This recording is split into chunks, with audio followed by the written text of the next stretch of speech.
will tell you a little bit the story of Jivaka.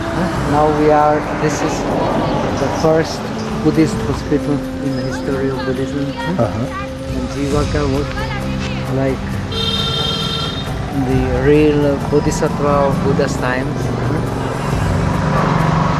His story, told simply, it is in Vinaya. There is one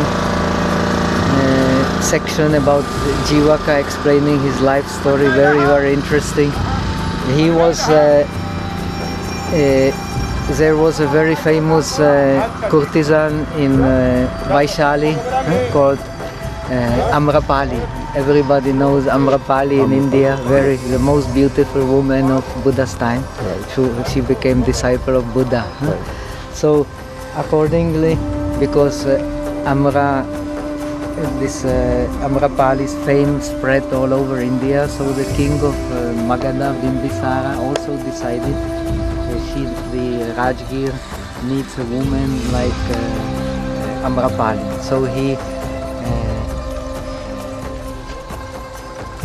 there was one, I think her name was Simavati, one very, very beautiful woman. Yes, yeah. She became the chief courtesan of Rajgir, competition for Amrapali. For each guest she received something like 500 gold pieces or so. The most exquisite woman, for a specialist in music, singing and in all kinds of arts. And she became pregnant. And when she's pregnant, she can't do her job.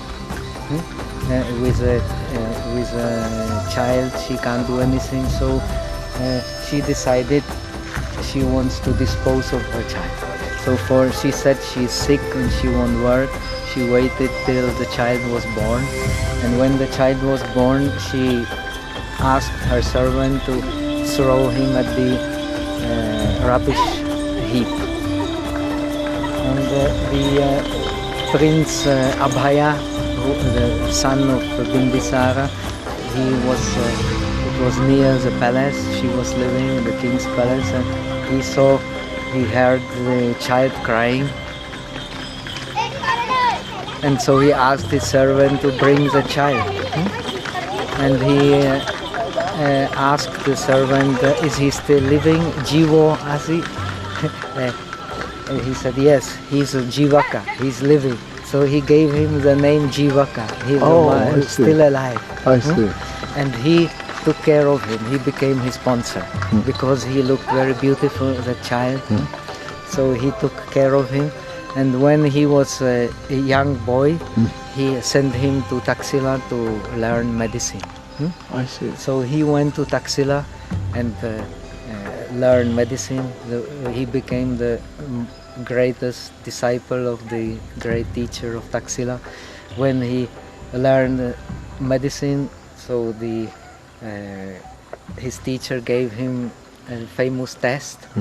He sent him out of Taxila and say, you go around Taxila whole day and you bring me all the plants that you cannot use in medicine. And he came late in evening and with empty hands and said, dear teacher, I could not find one single plant. That was his test. And he said, now you go, you are as competent as I am, you have learned everything. There is nothing more I can teach you.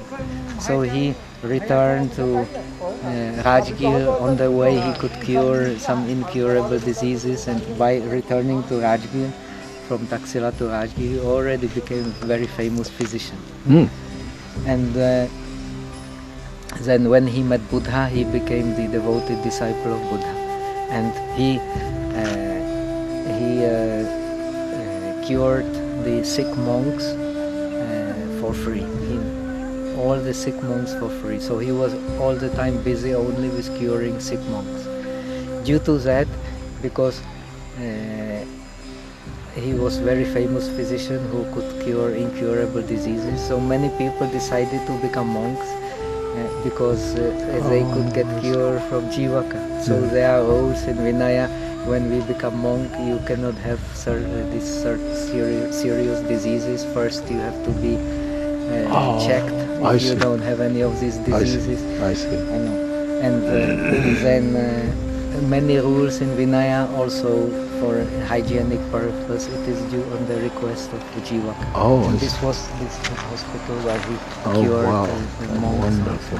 This is a great story, Kantaji.